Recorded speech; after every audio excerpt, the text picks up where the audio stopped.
Hello my dear students, मैं commerce वाले गुरुजी। हम कर रहे हैं class 12th business study Hindi medium के लिए, यानी कि व्यवसाय अध्ययन। इसके अंदर हमारा चैप्टर नंबर 6 चल रहा है। वो हमने लास्ट लेक्चर के अंदर स्टार्ट किया था, जिसमें हमने नियुक्तिकरण का अर्थ, विशेषताएं और महत्व पढ़ा था। आज के लेक्चर के अंदर हम नियुक्तिकरण की प्रक्रिया पढ़ेंगे। नियुक्तिकरण की प्रक्रिया समझाने से पहले, स्टार्ट करने से पहले आपको बताना चाहूँगा कि अगर आपने हमारे सारे लेक्चर नहीं देखे हैं, अगर आपको नहीं पता है कि वो कहाँ मिलेंगे, तो प्लेलिस्ट ऑप्शन आता है, उसके अंदर जाके आप चेक कर सकते हैं, या फिर हिंदी मीडियम के लिए जो व्यवसाय अध्ययन है उसकी प्लेलिस्ट का लिंक इस वीडियो के नीचे डिस्क्रिप्शन बॉक्स में दे दूंगा, तो वहाँ जाके आप चेक कर सकते हैं। नियुक्तिकरण की प्रक्रिया की बात करें, यानी कि जो लोगों को हम नियुक्त करते हैं, सेलेक्ट करते हैं, उसकी प्रक्रिया क्या होगी। तो उसकी प्रक्रिया में जो पॉइंट्स है वो फर्स्ट है मानव शक्ति की आवश्यकताओं का आंकलन करना। सेकंड नंबर इसमें आता है भर्ती। थर्ड नंबर आता है फिर इसके अंदर चयन। फोर्थ नंबर आता है अनुस्थापन एवं अभिविन्यास। फिफ्थ नंबर आता है प्रशिक्षण तथा विकास। सिक्स नंबर आता है निष्पादन मूल्यांकन। और सेवन्थ नंबर आता है पदोन्नति एवं भविष्य नियोजन। और आठवां नंबर आता है पारिश्रमिक। तो यानी कि नियुक्तिकरण की जो प्रक्रिया है ना, वो 8 पॉइंट है। उसके अंदर कितने हैं? 8 पॉइंट। और एग्ज़ाम पर्पज़ से इम्पोर्टेंट है। बोर्ड एग्ज़ाम के अंदर 6 मार्क्स का क्वेश्चन यहाँ से बन सकता है, या 4 नंबर का भी आ सकता है। 6 नंबर के आने के चांसेस ज़्यादा है, और वहाँ पर आपसे नियुक्तिकरण की पूरी प्रक्रिया पूछ सकते हैं। तो आइए हम समझते हैं। सबसे पहला आता है मानव शक्ति की आवश्यकताओं आंकलन करना। भाई ये नियुक्तिकरण मतलब लोगों को अपॉइंट करना है, नियुक्त करना है, स्टाफ रखना है। तो पहले पता तो करो कि कितनी संख्या में तथा किस प्रकार के कर्मचारियों की आवश्यकता है। कहीं ऐसा तो नहीं है पहले से ही ज़्यादा बैठे हैं। अच्छा, कम पढ़ रहे हैं तो कितने लोगों की। अच्छा, कौन से डिपार्टमेंट के अंदर चाहिए? अकाउंटिंग डिपार्टमेंट में चाहिए, वित्त वाले डिपार्टमेंट में चाहिए, मार्केटिंग डिपार्टमेंट में चाहिए, यानी कि विपणन विभाग में चाहिए। कैसे कर्मचारी चाहिए, उनके अंदर योग्यता क्या होनी चाहिए, वो पता करो पहले। तो मानव शक्ति यानी कि कितने कर्मचारियों की आवश्यकता है, उसका आंकलन करना, ये फर्स्ट पॉइंट होता है नियुक्तिकरण की प्रक्रिया का। सेकंड होता है भर्ती। चलो हमने पता कर लिया भाई, हमको 4 अकाउंटेंट चाहिए, 4 हमको इंजीनियर चाहिए, 2 हमको कंप्यूटर ऑपरेटर चाहिए, ऐसे हमने पता कर लिया। अब जितने भी कंप्यूटर के बारे में नॉलेज रखते हैं, जितने भी अकाउंटिंग के बारे में बंदे नॉलेज रखते हैं, बहुत सारे लोग बैठे हैं, है ना। तो क्या उनको सपना तो आएगा नहीं कि इस कंपनी में जॉब आई है। तो उसके लिए क्या करना पड़ेगा, उन लोगों को बताना पड़ेगा। जब भी कोई कंपनी बताती है कि हमको ऐसे ऐसे लोगों की आवश्यकता है, उस प्रक्रिया को, उस स्टेप को बोलते हैं भर्ती, रिक्रूटमेंट। आप इंग्लिश में बोल सकते हैं रिक्रूटमेंट। तो इसमें संभावित कर्मचारियों को ढूंढा जाता है, इसके लिए विज्ञापन का सहारा लिया जाता है, और आवेदन करने के लिए उनको प्रेरित भी किया जाता है। बताया जाता है देखो ऐसा पे स्केल मिलेगा, ये सैलरी मिलेगी, ये चीज़ मिलेगी, वो चीज़ मिलेगी, अप्लाई कर दो, है ना। तो ऐसे तो उनको जो है प्रेरित भी किया जाता है और लोगों को ढूंढा भी जाता है। इसके लिए विज्ञापन का सहारा लिया जाता है। आप न्यूज़पेपर में देखते होंगे बहुत सारे एडवर्टाइजमेंट आते हैं।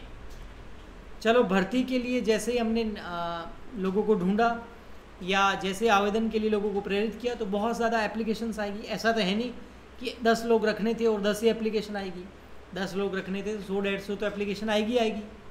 अब उन जो एप्लीकेशन आई है उनमें से चयन करना जो योग्य कर्मचारी है, वो चयन प्रक्रिया के अंदर आता है। इसको सिलेक्शन बोलते हैं इंग्लिश के अंदर। जो भर्ती के अंदर जो हमने आवेदन मंगाए ना, बहुत सारे आवेदन आए होंगे, उनमें से सेलेक्ट करना भाई कौन कौन से योग्य हैं, जिनकी एप्लीकेशन फॉर्म अधूरी है या जो हमको योग्यता चाहिए थी वो उसमें नहीं है, उसको रिजेक्ट कर दो।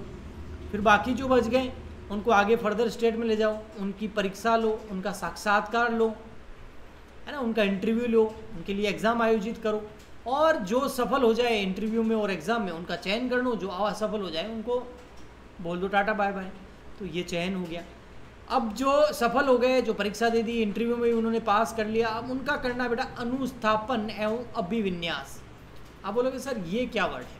अनुस्थापन का मतलब है जिस पद के लिए, जिस पदभार के लिए, मतलब जिस पोजीशन के लिए, जिस जॉब के लिए चयन हुआ था, उसे, उस बंदे को वो जॉब देना, उसको कार्य सौंपना। अभिविन्यास का मतलब है कंपनी के बारे में संक्षिप्त प्रस्तुतिकरण देना। रिप्रेजेंटेशन बताना भी कंपनी की ये पॉलिसी है, ये काम करते हैं, ऐसा होता है, ऐसा होता है, जो उसको जानना ज़रूरी है।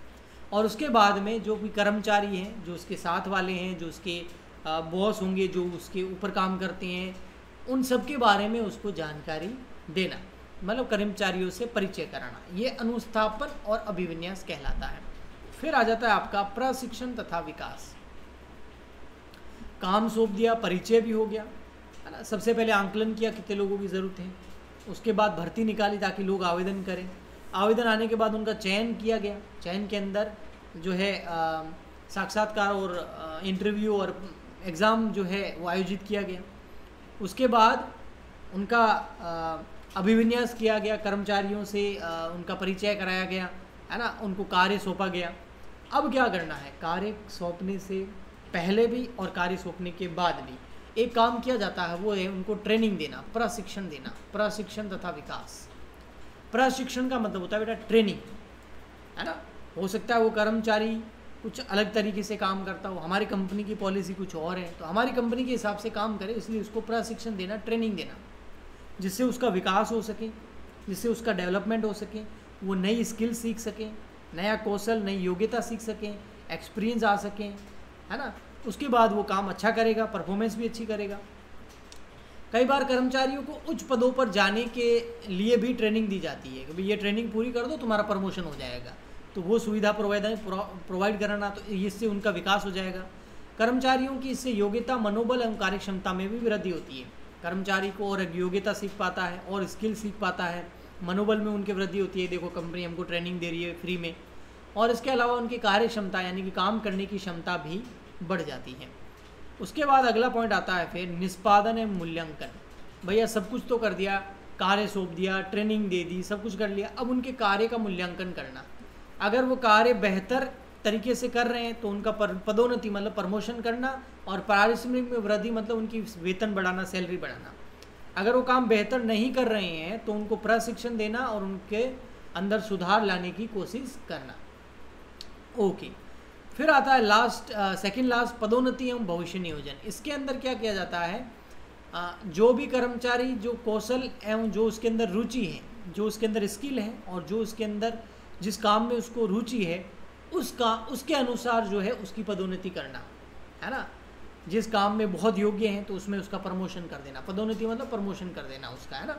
और पारिश्रमिक, लास्ट में कर्मचारियों को आकर्षित करने वाला पारिश्रमिक होना चाहिए, मतलब इतना पारिश्रमिक जरूर दिया जाना चाहिए कि कर्मचारी जो है वहाँ टिका रहे, उस काम को करता रहे, है ना।